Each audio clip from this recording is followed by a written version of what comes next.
afternoon, everyone. My name is Michael Allen. I'm the Senior Deputy District Attorney prosecuting here in the 4th Judicial District. I'm joined here today with District Attorney Dan May. I do know that I speak for everyone who's been involved in this case when I say that our hearts are with Gannon's family and his friends. Ever since news broke that Gannon's body was found in Florida, we've been inundated with inquiries from the press and the public. This will address only what has taken place as a result of that development in this case. As I've said in the past, we will not try this case in the media. Today I filed new formal charges in the case against Letitia Stauch. Those charges are murder in the first degree after deliberation, a Class 1 felony that carries a potential prison sentence of life in prison without parole. In addition, I've filed 8 counts of crime of violence for the alleged use of a firearm, a blunt instrument, a knife or other sharp object, and for causing the death of Gannon Stauch. These new charges are added to the original 4 charges that we originally filed in this case. Keep in mind, these are merely allegations. All defendants are innocent until and unless they are proven guilty beyond a reason. I will not compromise the integrity of this investigation, so I will not discuss the circumstances surrounding Gannon's death, nor any details regarding the discovery of his body. And please understand, this development does not mean the investigation comes to an end.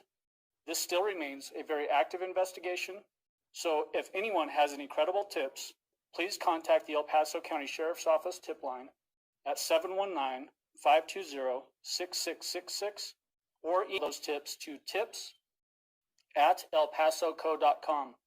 I do want to thank everyone involved with the investigation, including the El Paso County Sheriff's Office, the FBI, and our partners, our new partners in Santa Rosa County, Florida, to include the Santa Rosa County Sheriff's Office and the District 1 Medical Examiner in that jurisdiction.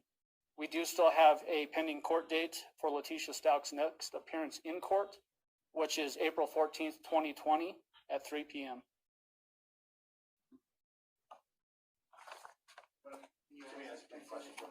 I may not be able to answer them, but you can ask them. Can you explain how the coronavirus outbreak here is changing the way this case is moving forward? Obviously, you just said we have a scheduled appointment, but it could be up there, right? Yeah, the chief judge in this district has issued some orders that impact really cases where defendants are out of custody. Any in-custody defendants, like Letitia Stauch, those cases scheduled, at least according to the last release that we've received. In the past, we'd asked you about board without a body. This changes things, right? It absolutely changes things, yes. You might not be able to answer this, but can you tell us how long Gannon had been passed away for when he was found? I'm not going to get into those details. Can you say anything about how actually finding him or finding his remains now helps the investigation? Well, anytime you have a homicide case, the body has a lot of evidence associated with it, and I'm speaking in only a general sense. I'm not going to talk about the specifics in this case, obviously. Have detectives already been looking in Florida with Gannon's body? I'm not going to get into those details. How's the family doing currently? We met with the family earlier today, and obviously they're distraught with this information. They were still holding out hope that Gannon would come at the original charges that we filed in this case, and they're struggling, and they rightfully would be, considering the circumstances of this case. It's tragic, and we, like I said at the beginning, our hearts go out to them. The Sheriff's Office said initially there was a tentative identification. Clearly, we feel comfortable enough going out and saying, that we have found his body. Can you explain the difference there? I would just stick with what the Sheriff's Office released in their press release today. Can you see investigators themselves emotionally able to have this? I think that would be a great question as we get further along in this case, probably towards the end of the case rather than right now. Our job isn't done. Timeline on bringing him back and giving him a formal funeral and services? So that will probably go a lot towards what the family's decisions are. I'm not in a position to answer that. Any other questions? When you say the investigation is one of the big steps we're trying to get to, but we're still looking for more evidence? We're always, the investigation continues all the way right up to trial, actually. So that's not any different for this case. The only thing I want to add is that when everybody leaves today, Lee Richards, our PIO, is in the back of the room, and she will have copies of the new amended complaint and information, so you can take a copy of that when you leave. Does that include the old charges as well? All of the original with the new charges. Can you explain the difference? Previously, we had said there was a certain level of knowing that we were trying to approach. You said it was knowing but not premeditated. Now we are at premeditated. The new count of first degree murder, that class 1 felony that I added, is with intent and deliberation. That's the classic first degree murder charge that people think of when they think of first degree murder. And we can't say the difference of why we've added that. I'm not going to get into why we've added that. That would get into the facts.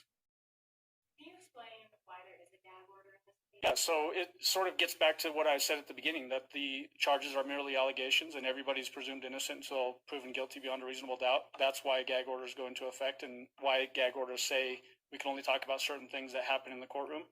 When we file formal charges, like we did in this case, and when we file amended charges like we did today, those are public records, and so we can talk about those facts that support those charges.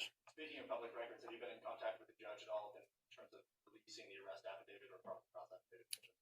Not since the last court date. How much more important is it to you to prosecute Letitia Stauch to the fullest extent? I'm not going to get into that. Every single homicide case that I've ever prosecuted, I take it very seriously. Can you go into detail about any of the new charges and what those are? So I've already laid out what they are, but the new count 1 is the with intent and deliberation, the murder in the first degree, and then the 8 counts of crime of violence sentencing enhancers. And those allege the use of a firearm, the use of a blunt instrument, the use of a knife or other sharp object, and then the 4th and 8th version of those is causing the death of Gannon Stauch. Do you believe that Gannon was killed here in Colorado? We have jurisdictional requirements, so we couldn't charge it if we didn't think that it occurred here in our jurisdiction. Do you think anyone else is involved? I'm not going to get into that right now. Thanks for coming, guys. Thank you, everyone. Thank you.